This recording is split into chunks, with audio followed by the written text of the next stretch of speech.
안녕하세요. 한의사 장유두입니다. 많은 분들이 건강검진에 가서 혈액검사를 해보면서 본인에게 당뇨가 있다는 것을 처음 알게 됩니다. 하지만 당뇨로 진단받았음에도 불구하고 당장에는 증상이 없는 경우가 대부분이기 때문에 치료를 미루시는 경우가 종종 있는데요.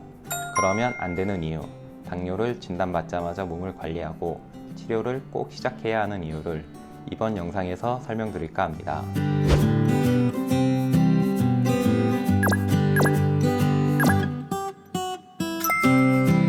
흔히 DCCT 연구라 불리는 연구를 먼저 보겠습니다.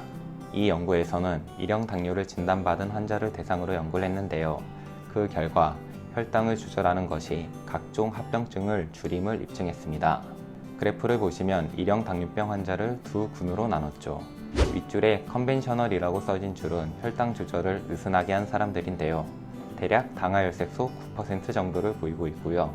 아랫줄에 인텐시브라고 써진 줄은 적극적으로 혈당 조절을 한 사람들인데요. 대략 7% 정도의 당하혈색소 수치를 보이고 있습니다.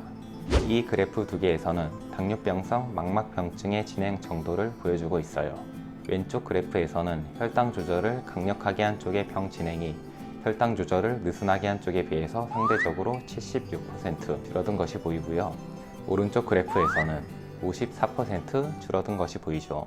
여기서 왜 그래프를 굳이 두 개 그렸을까 궁금하신 분이 있을 텐데, 왼쪽 그래프는 처음 연구 시작할 때 망막병증이 없던 사람들입니다. 오른쪽 그래프는 처음 연구를 시작할 때 경증의 망막병증이 있던 사람들이고요.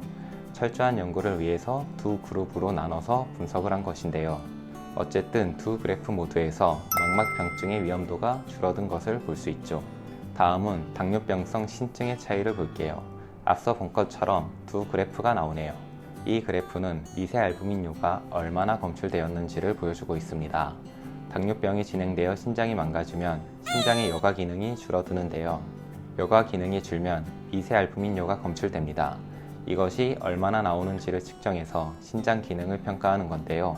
많이 검출될수록 신장 기능이 떨어진다고 볼 수 있죠. 그래프를 한번 보겠습니다. 두 그래프 모두에서 혈당 조절을 강력하게 한 쪽이 혈당 조절을 느슨하게 한 쪽에 비해서 미세 알부민뇨가 덜 검출되는 것이 보입니다.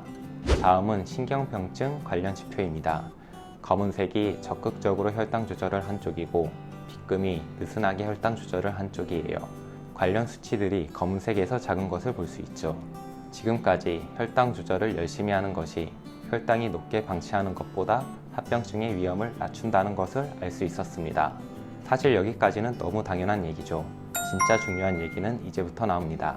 자, 지금까지는 한쪽에서는 혈당 조절을 적극적으로 열심히 시키고 한쪽에서는 혈당 조절을 느슨하게 했습니다.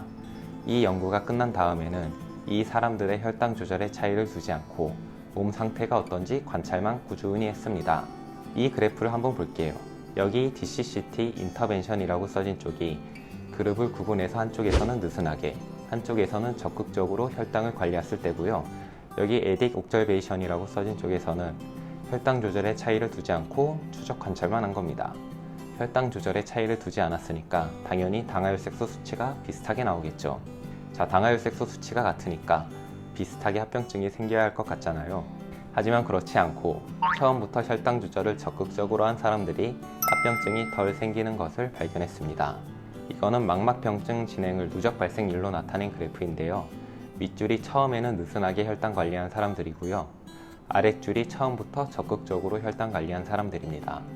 이 그래프에 표시된 4년 동안은 혈당 관리를 똑같이 했는데도 처음부터 적극적으로 혈당 관리를 잘한 쪽이 누적 발생률이 훨씬 낮죠. 4년 동안 관찰해서 결과가 좋으니까 이번에는 한술 더 떠서 20년 가까이 관찰했습니다. 이 4개의 그래프에서도 윗줄이 처음에는 느슨하게 혈당 관리한 사람들이고요. 아랫줄이 처음부터 적극적으로 혈당 관리한 사람들입니다. 여기서도 망막병증 관련 수치들이 아랫줄이 더 낮은 걸 볼 수 있죠.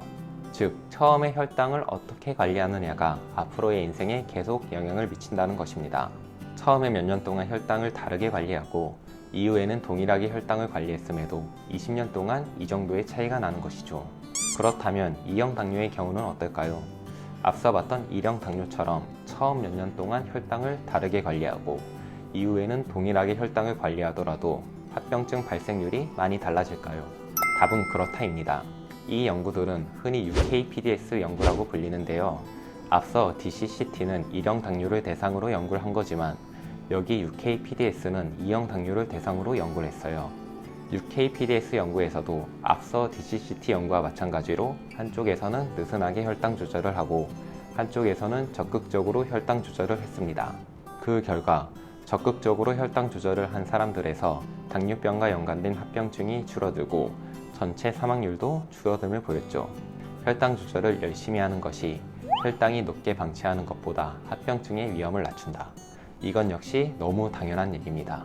이번에도 연구가 끝난 다음에 이 사람들의 혈당 조절의 차이를 두지 않고 몸 상태가 어떤지 관찰을 꾸준히 했습니다.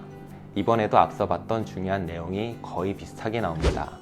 왼쪽에 UKPDS 액티브라고 써진 쪽이 급을 구분해서 한쪽에서는 느슨하게, 한쪽에서는 적극적으로 혈당을 관리했을 때고요. 오른쪽에 UKPDS 팔로우업이라고 써진 쪽에서는 혈당 조절의 차이를 두지 않고 추적 관찰만 한 겁니다. 혈당 조절의 차이를 두지 않았으니까 당연히 당하혈색소 수치가 거의 비슷하게 나오겠죠. 맨 오른쪽의 그래프는 적극적으로 혈당 관리를 한 쪽에서 합병증의 위험도가 얼마나 낮은지 보여주는 것인데요. 처음에만 적극적으로 혈당 관리를 하고 이후에는 혈당 관리를 적극적으로 하지 않았음에도 합병증의 위험이 더 적은 것을 알 수 있습니다. 살펴본 연구 모두에서 혈당 조절의 차이가 없어졌음에도 초창기의 혈당 조절 효과가 지속되었습니다. 이를 유산 효과라고 합니다. 과거의 내가 내 몸에 남긴 유산이 현재 그리고 미래의 나에게 꾸준하게 영향을 미칠 수 있다는 것이죠. 최근에는 유산 효과의 영향이 생각만큼 크지 않다는 대규모 연구도 발표되고 있으나 그렇다고 초기 당뇨 관리의 중요성을 무시할 수는 없습니다. 건강검진 등으로 당뇨가 있다는 것을 처음 진단받으신 분들은 증상이 없다고 관리를 미뤄두지 마시고 지금 당장 관리를 하실 것을 적극 추천드립니다. 더불어 당뇨가 비교적 초기일 때 한방치료를 고려해 보시면 좋겠습니다. 당뇨 초기일 때 반응도 가장 좋고 빠를 수 있기 때문인데요.